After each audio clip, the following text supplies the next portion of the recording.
Xo'p, katyolni olyapsiz, u ekonom qilib bermayotgan bo'lsa, mana sizga ekonomishni katyollardan olib kelib qo'ydik. Manzilimiz Farg'onada.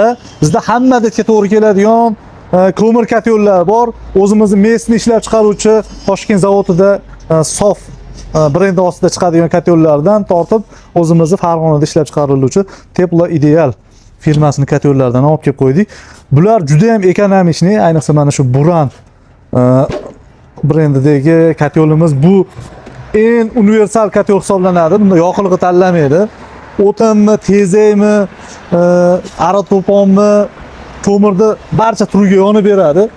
Xo'p, undan tashqari Yevropa va o'sha Turkiya ishlab chiqaruvchilarni katyollardan olib kelib qo'yganmiz. Zota zavodidan kelgan o'sha Akfa brendi ostida kerakli katyollarimiz ham bor. Bularni avtomati, bunkerligi, har xil variantlari ham bor. Undan tashqari piletli katyollarni ham olib kelib qo'yganmiz. Pilet endi yangi yoqilg'i, hozir bundan keyin piletga o'tsa kerak hamma ham. Juda ham zo'r. Toza pokiza bo'ladi, ekologiyaga zarar bermaydigan.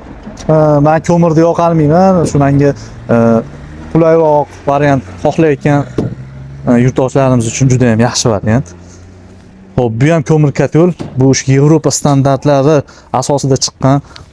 Tozalash uchun buni bunaqa cho'tkalar tozalash yo'q. Mana shunaqa holatda o'sha ichidagi shlaklarni tushirib beradi va pastda o'sha kulini olib qo'yilsa bo'ldi. 250 kvadratga mo'ljallangan katyolimiz.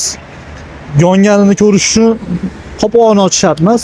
Klass shishada ko'rinadi. Juda ham ekonomishni. Bu ham piletli katyol. Xo'p, hozir kvartiralarimizga tavsiya qilib turibmiz. Ko'mir katyolga bu variantlarimiz ham bor. Bu variantlar, xo'p, bunkerli sig'maydi, lekin bunkerli uchun joy bo'lmagan, ya'ni katyolni kichikroq bo'lgan, ixchamroq katyollar kerak bo'lsa, lekin avtomat xohlayotgan yurtdoshlarimizga juda ham ma'qul variant. Bu ham Zota Bulat modeli hisoblanadi. Akfa brendi ostida kirib kelyapti. Narxi Zotaga nisbatan ancha yumshoqroq va bular pechlar, piletli pechlar.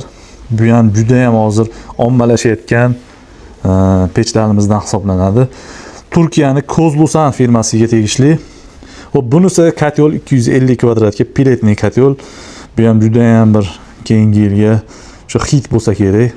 Juda ham ko'pchilik qo'ydi, ma'qul keldi. Yoqilg'ilari ham juda ham pokiza.